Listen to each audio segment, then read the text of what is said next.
I'm Joy. Today we're going to make brown sugar apple cheesecake, which is a recipe from Dory Greenspan, but I'm going to put my own twist on it.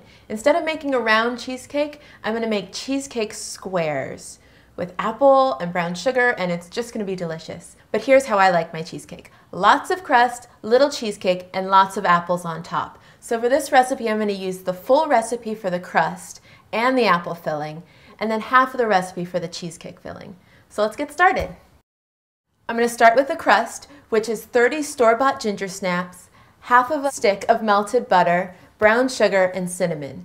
And the ginger snaps need to be pulverized completely in a food processor. And this is 30 store-bought ginger snaps.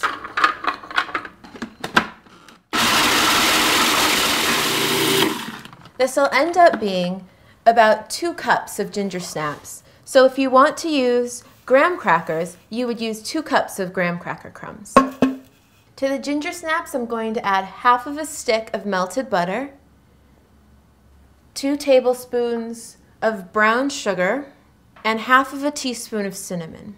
And you just want to stir it until it's all evenly moistened. You don't want big clumps of butter and ginger snap crumbs stuck together. Once it's all evenly moistened, we're going to press it into our square baking pan. This is the pan I'm going to use, but I need to line it with foil to make sure that the cheesecake comes out when it's done.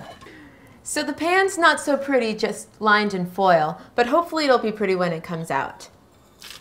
Ginger snap crust all in the pan, and we're going to press it down with our fingers. So once the crust is all evenly pressed into the pan, I'm going to put this in the fridge, and then I'm going to go preheat the oven to 350.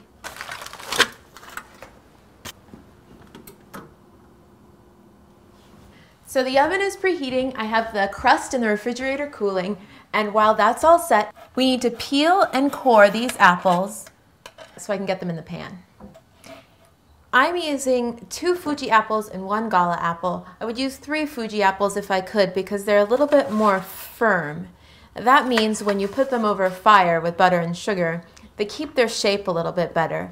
So ideally for this recipe, I think I would choose Fuji apples or Golden Delicious. So for the apple filling, I have my 3 apples cut up into pretty small wedges, about 1/16 or so. I'm going to take them over to the skillet where I want to melt some butter first, half a stick of butter.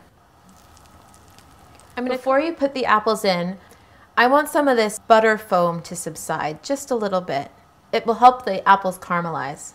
When you're melting butter in a hot pan and you hear the butter popping, that is the water actually cooking out of the butter. It starts to brown and caramelize, and that's where all of the flavor comes from in the butter. So we'll cook the butter down until the crackling stops a little bit, and then I'm going to throw my apples in.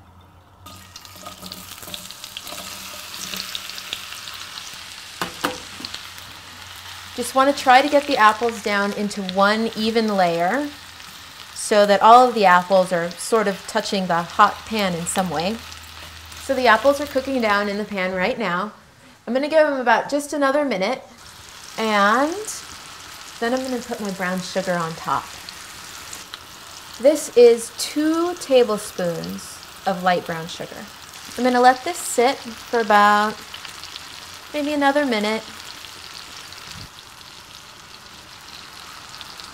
I am going to stir the apples now. They've been cooking, simmering for about 2.5 minutes over medium-low heat, and I'm just going to try and flip them all over.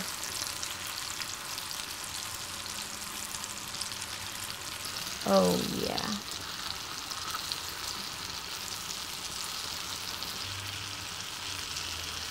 I want most of them to be about this brown and caramelized, so they're going to have to cook a little bit longer. So while the apples, brown sugar, and butter are cooking, I'm going to put the cheesecake crust in the oven just for about 10 minutes or so, and then I'm going to get started on the filling. And remember, I'm only doing half of the cream cheese recipe because I want less cheesecake, more crust and apples. So first I'm going to start with the cream cheese. I'm going to throw it in the bowl and beat it in the KitchenAid medium-low speed for about 4 minutes because I want to make sure that the cream cheese has no lumps in it. It's nice and smooth and pliable. I'm going to let it go just for a little bit more, and then I'm going to add the brown sugar and granulated sugar.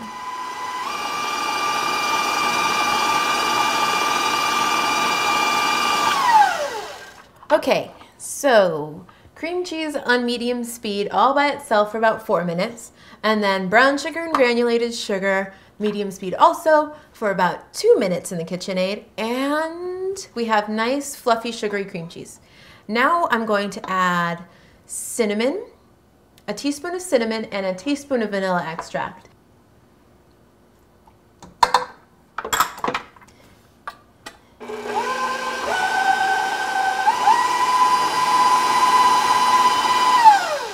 Just about 30 seconds or so, not very long. And I'm going to add the eggs now. Eggs go in one at a time, beating for about 1 minute in between each addition. Low speed.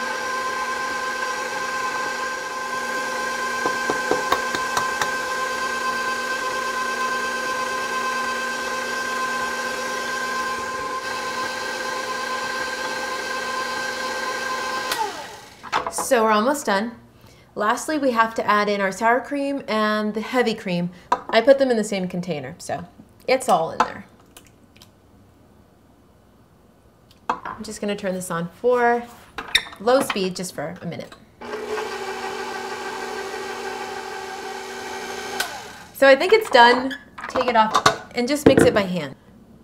So I'm just folding it by hand, just for a couple swishes here. I want to make sure that the heavy cream and the sour cream are well incorporated. So I think it's ready for the crust.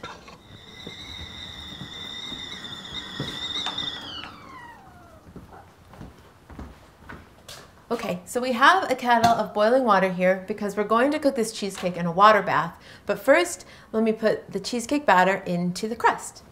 You want to do all the batter into the crust and smooth it around just a little bit so it cooks evenly. And then this cheesecake goes into the roasting pan. So we're going to surround this cheesecake just partially in the boiling water. I'm not going to put the whole kettle inside the roaster pan right now because I have to carry this pan to the oven, and if it's too full of boiling water, somebody's going to get hurt and it's going to be me. So I'm just going to pour in 1/2 inch, and then I'm going to carry it to the oven.